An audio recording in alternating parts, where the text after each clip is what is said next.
بسم اللہ الرحمن الرحیم، السلام علیکم ورحمۃ اللہ وبرکاتہ۔ میں زبیر خان ہوں اور آپ میرا ویلاگ دیکھ رہے ہیں۔ پاکستان پر حکمرانی کے لیے فٹ، یہ آج کے پروگرام کا موضوع ہے۔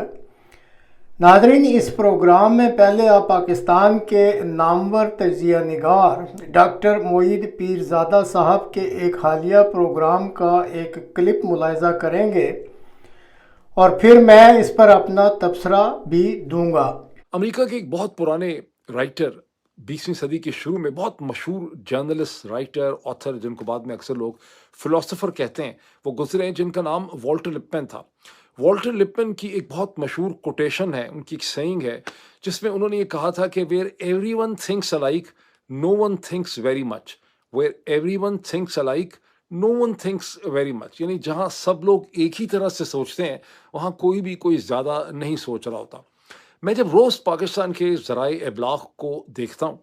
اور ذرائع ابلاغ سے مطلب میرا پاکستان کے انگریزی کی اخبارات ہے، پاکستان کے بلاگ و سفیر ہے، پاکستان کی ویب سائٹس ہیں، اس کی نیوز پیپر کی ویب سائٹس ہیں، مختلف قسم کی، جو مجھے دیکھنا ہی پڑتا ہے کہ یہ لوگ پاکستان کی اپوزیشن کے بارے میں کیا کامنٹ کر رہے ہیں، پاکستان کی انٹرنل پالیٹکس کے بارے میں کیا بات ہو رہی ہے، پنجاب کی کیا بات ہو رہی ہے، اور ایک دوسرے کے بارے میں کیا لکھ رہے ہیں۔ تو مجھے ایک احساس ہوتا ہے کہ یہاں پر کوئی زیادہ سوچ نہیں رہا۔ اگر کسی دنیا میں کوئی بھی جگہ اگر ہے تو والٹر لپمن کی جو سینگ تھی نا کہ نو ون تھنکس مچ، اس پہ پاکستان پورا اترتا ہے۔ اور ایک دفعہ میں نے آپ کو پہلے بھی شاید کہا تھا کہ میں اکثر محسوس کرتا ہوں کہ جب ہم پاکستان میں پیدا ہوتے ہیں، جیسے میں پاکستان میں پیدا ہوا، تو جب ہم پیدا ہوئے ہوتے ہیں، جس طرح گاؤں میں لوگ اپنے بیل یا اپنا جو جانور ہوتا ہے اس کے اوپر ایک مہر لگا دیتے ہیں، اپنی سیل لگاتے ہیں، تو ہماری پیٹھ کے اوپر ایک سیل لگائی جاتی ہے، میڈ ان پاکستان۔ اس کے ساتھ ہی لکھا ہوتا ہے ناٹ الاؤڈ ٹو تھنک، سوچنے کی آزادی نہیں ہے۔ وہ جو ہمارے اوپر ایک سوچنے کی آزادی نہیں، ہماری سوچ کے اوپر جو پہرا لگایا جاتا ہے، ہم سے سوچنے کی جو آزادی چھین لی جاتی ہے، وہ پھر ساری عمر ہمارے ساتھ چلتی ہے۔ آپ نارتھ امریکہ میں آ جائیں، بہت بڑے مشہور ڈاکٹر بن جائیں، کارڈیولوجسٹ، کارڈک سرجن بن جائیں، بہت بڑا بزنس اسٹیبلش کر لیں، لیکن وہ جو پیٹھ کے اوپر مہر لگی ہے نا کہ سوچنے کی آزادی نہیں ہے، وہ ہمارے ساتھ ہوتی ہے۔ اور اس کا ایک کنٹرول میکینزم اس قسم کا ہے کہ جب بھی آپ کسی بھی ایشو پہ اس کلیکٹیو تھنکنگ سے مختلف طریقے سے سوچنے لگ جائیں، خاص کا تعلق پاکستان کی اندرونی سیاست سے ہو، پاکستان اور مشرق وسطیٰ کے تعلقات کے حوالے سے ہو، افغانستان کے حوالے سے ہو، اور خدا نہ خواستہ ہندوستان کے حوالے سے ہو، تو فوری طور پہ لوگوں کو محسوس ہوتا ہے کہ آپ غدار ہو گئے ہیں، آپ صحیح قسم کے پاکستانی نہیں ہیں، آپ جو ہے بالکل بیٹریل کر رہے ہیں۔ آپ نے ڈاکٹر معید پیرزادہ صاحب کا پاکستان میں پیدا ہونے والوں اور ان کی پیٹھوں پر میڈ ان پاکستان کی مہر اور سوچنے کی اجازت نہیں والا نقطہ نظر سنا۔ بہرحال یہ ان کا ایک مخصوص طرز بیان ہے اور ضروری نہیں کہ ان کے اس طرز بیان سے اتفاق بھی کیا جائے، کیونکہ وہ خود بھی پاکستان میں پیدا ہوئے ہیں اور اپنی پیٹھ پر میڈ ان پاکستان کی مہر لگ جانے کے باوجود انہیں سوچنے کی اجازت تو ہے۔ یہ علیحدہ بات ہے کہ آج کل وہ پاکستان سے باہر بیٹھ کے سوچتے ہیں۔ اب پاکستان کے موجودہ حالات کا تجزیہ واضح کرتا ہے کہ پاکستانیوں کے پاس سوچنے کی آزادی پر کوئی قدغن نہیں ہے، لیکن یہ درست ہے کہ ہر پاکستانی کے پاس اس کی سوچ کی تشہیر کرنے کی اجازت نہیں ہے۔ اس وقت ملک کے جو حالات ہیں، ان کی وجوہات تلاش کرتے وقت زیادہ تر انگلیاں فوج کے ادارہ کی طرف اٹھائی جاتی ہیں، تاہم ڈاکٹر معید پیرزادہ صاحب اور ان کی قبیل کے دیگر افراد بھی موجودہ فیلڈ مارشل صاحب کو ہی مورد الزام ٹھہراتے ہیں، حالانکہ ڈاکٹر صاحب کے رتبے کے لوگوں کو کھلے ذہن اور دل کے ساتھ ان وجوہات کو تلاش کرنا چاہیے جو کہ اس ادارہ میں ایسے جرنیلوں کو پیدا کرنے کا سبب بنتی ہیں، اور پھر ان وجوہات کے خاتمے کے لیے تجاویز دینی چاہیے۔ وقت کی مناسبت سے بہت زیادہ گہرائی میں جائے بغیر اتنا بتلا دینا ہی کافی لگتا ہے کہ پاکستان آرمی کی وہ درسگاہیں جہاں افسران تیار کیے جاتے ہیں اور پھر ان کو مزید تعلیم اور تربیت دی دی جاتی ہے۔ اگر ان درسگاہوں کے مقصد کا ایک فقرے میں احاطہ کیا جائے تو وہ فقرہ کچھ یوں بنتا ہے: میڈ ان پاکستان اور پاکستان پر حکمرانی کے لیے فٹ۔ ملٹری اکیڈمی میں داخلے کے بعد سے لے کر دیگر درسگاہوں سے ہوتے ہوئے بڑے سے بڑے فوجی رینک کو حاصل کرنے تک اگر یہ بات ذہن نشین کراتی جاتی رہے کہ تم تو بنے ہی ملک پر حکمرانی کرنے کے لیے ہو اور اس ملک کی دیگر سول ایلیٹ اور عوام الناس کو ایک حقیر اور غیر اہم مخلوق سمجھا جائے، تو پھر پاکستان کی حکمرانی کو کسی دوسرے طبقے کو ٹرانسفر کرنا فوجی جرنیل کے لیے ایک بہت ہی دشوار گزار معاملہ بن جاتا ہے۔ پاکستانی فوج میں افسران کا طبقہ ایک پیرامڈ کے ذریعے سمجھایا جا سکتا ہے یا بیان کیا جا سکتا ہے۔ یہ جو پیرامڈ آپ دیکھ رہے ہیں، اس کے بیس میں آپ میجر رینک کے افسران کو رکھ سکتے ہیں جو کہ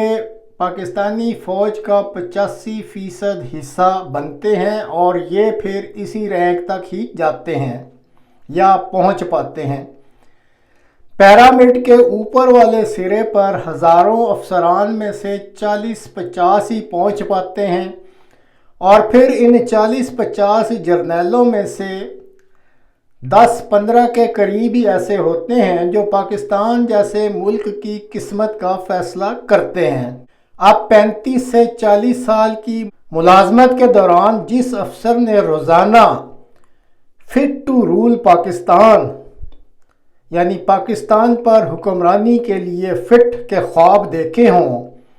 اور اپنے ہم اثر سول ایلیٹ اور دیگر عوام الناس کو گھٹیا اور حقیر جانا ہو، پھر ایسے افسر کے پاس حکمرانی کرنے کے لیے درکار قوت، طاقت اور دیگر وسائل بھی موجود ہوں، پھر ایسے فوجی جرنیل کو حکمرانی کرنے والی یا حکمرانی پر قابو پانے والی حرکت سے کوئی بھی باز نہیں رکھ سکتا۔ اگر کسی مجبوری کے تحت کسی ایک آدھ جرنیل کو یہ موقع نہ بھی ملا ہو تو آپ ملاحظہ کریں گے کہ کچھ ہی عرصہ کے بعد دوسرا کوئی آنے والا جرنیل یہ کام کر دکھائے گا۔ پاکستان کی 78 سالہ تاریخ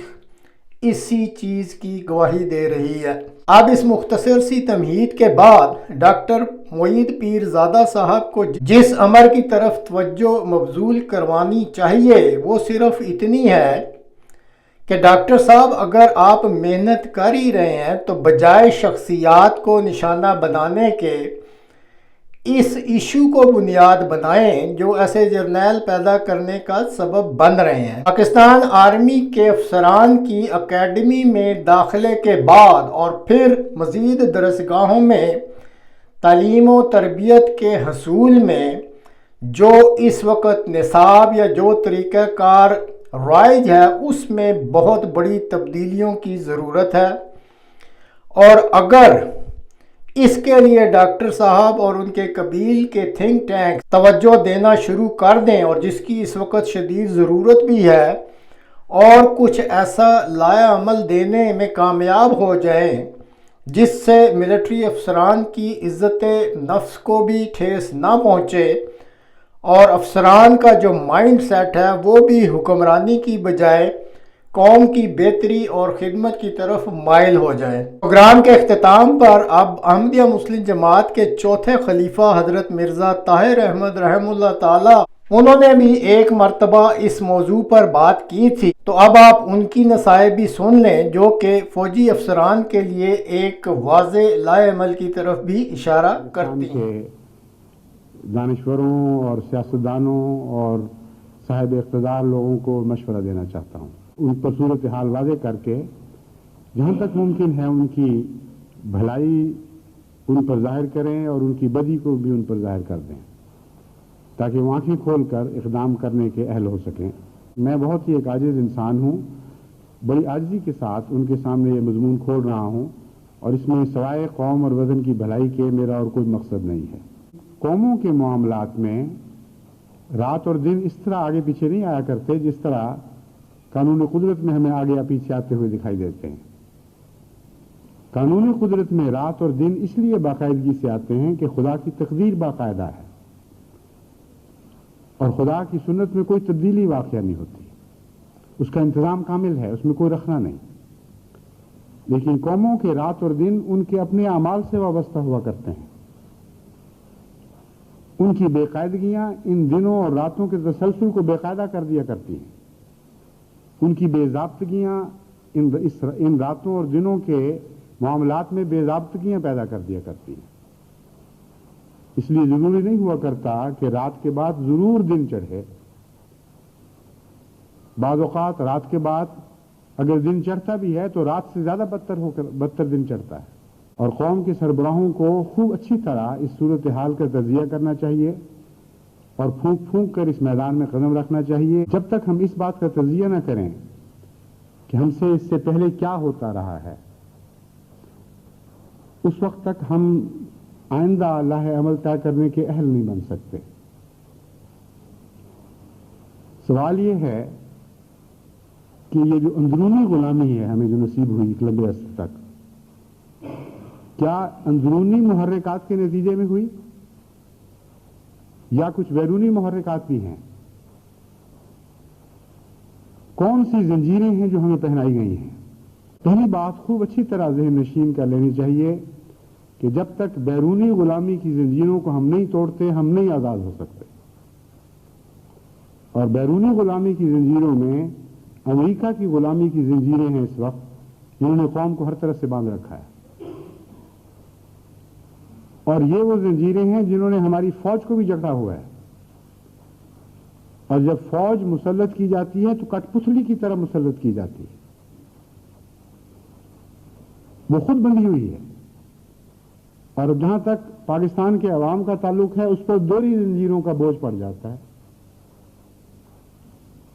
ایک آقا کی زنجیریں اور اوپر سے اس کے غلام کی زنجیریں۔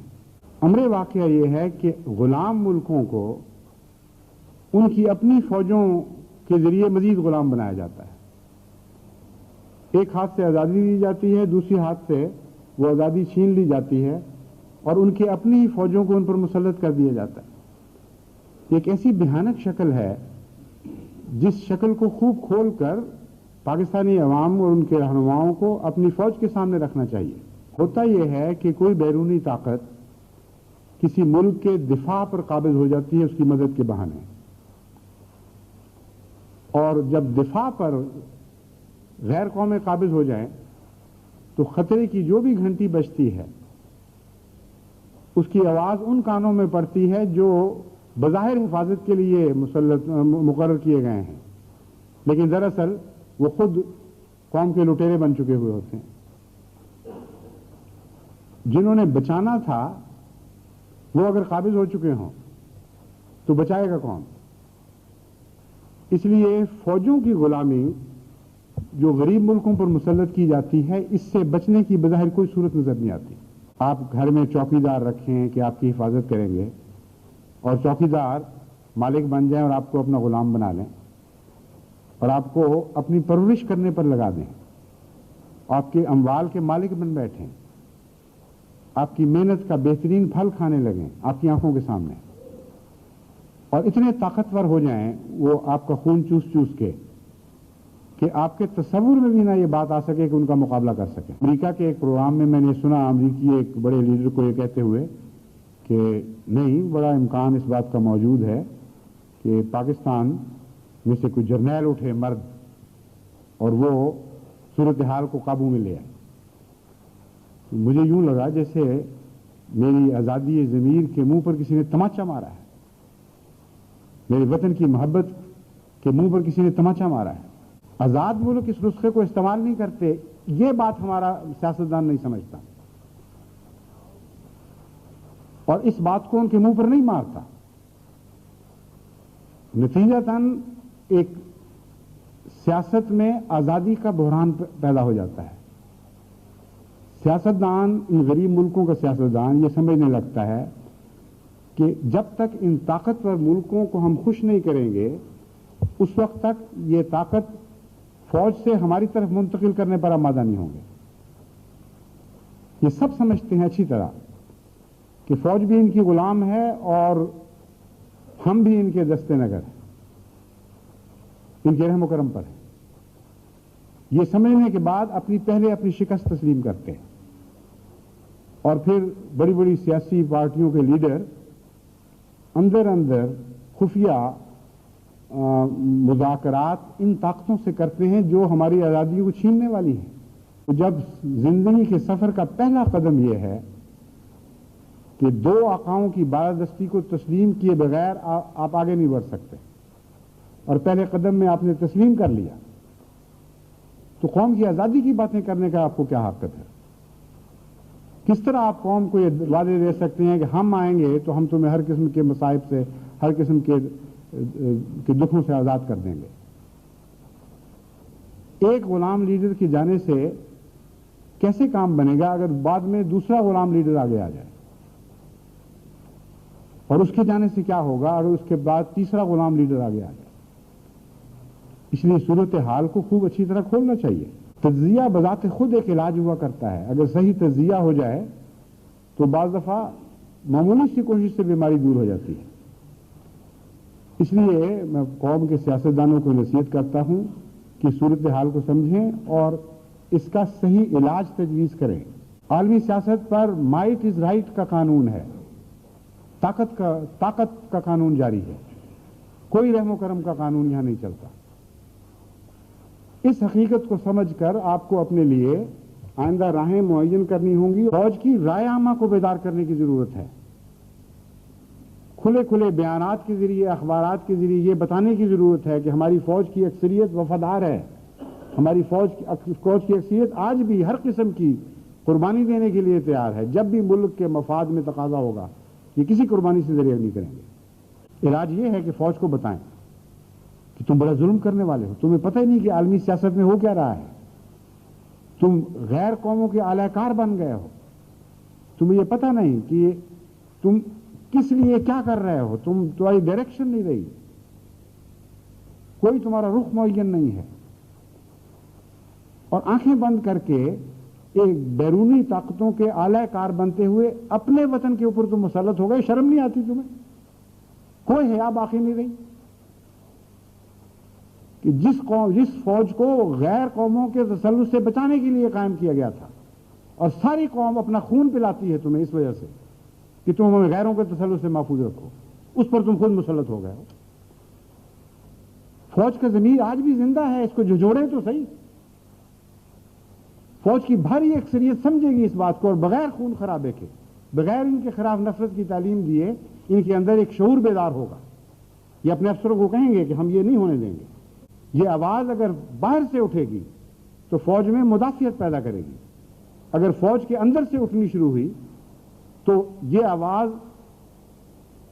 فوج کو آزادی کا احساس دلائے گی، اپنی ذمہ داریوں کا احساس دلائے گی۔ اس نعرے کے خلاف مرافعت اور مدافعت پیدا نہیں ہوگی، بلکہ اس کے حق میں مزید فوجی اور آوازیں بلند کرنا شروع کر دیں گے۔ ایک آواز بڑھتے بڑھتے 2، 3، 4 آوازوں میں تبدیل ہوگی، اور یہ اعلان کرنا، اخبارات میں ایسے بیان دینا ہرگز ملک کے مفاد کے خلاف نہیں ہے، کوئی قانون شکنی نہیں۔ اب کوئی نفرت کی تعلیم نہیں دے رہے، آپ یہ معاملہ کھول کر بیان کر رہے ہیں کہ دیکھو یہ ہو رہا ہے، ایسا نہ کرو، تم کر سکتے ہو، مگر ہم تمہیں تمہاری ضمیر کا واسطہ دیتے ہیں، تمہاری وطن کی محبت کا واسطہ دیتے ہیں، تمہاری ماں اور بہنوں کی عزت کا واسطہ دیتے ہیں، تمہارے بلکتے ہوئے بچوں کا واسطہ دیتے ہیں کہ خدا کے واسطے اپنی ہی قوم کی آزادی کو نہ لوٹو۔